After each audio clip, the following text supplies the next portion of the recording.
আসসালামু আলাইকুম। এই যে আসছে হচ্ছে আমাদের কিশোর দাদার বরজে।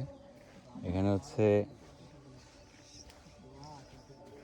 3.5-4 কাঠার মতন হচ্ছে জায়গা।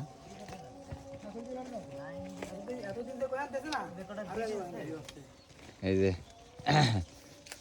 এই যে ভিতরে আছে সেতু, জাবির। এই যে হচ্ছে এই বরজ মালিক কিশোর কুমার খা। একটু কায়দা করে দেখাও কিশোর কুমার খার কি ফাইন বক উঠতেছে, নতুন বক, এটা একটু দেখাও। দেখাও, তুমি একটা দেখাই দাও দেখি। এই দেখো এক জায়গায় লাইন দিয়ে কয়টা উঠতেছে, এই যে একটা জোড়া বক উঠছে, দেখছো? এই যে দুইটি এক জায়গায় জোড়া বক দুইটি, এই একটা ওই একটা ওই একটা ওই যে একটা, খালি উঠতেছে আর উঠতেছে। আচ্ছা, এটা হচ্ছে নতুন বরজ। নতুন বরজ এই বর্ষায় দেওয়া হয়েছে। ভালো লক্ষণ, ভালো লক্ষণ, খুব ভালো হয়। এটা হচ্ছে এই বর্ষায় দেওয়া হয়েছে শীতের যে নামায় দেওয়ার পর যে ফোট উঠতেছে।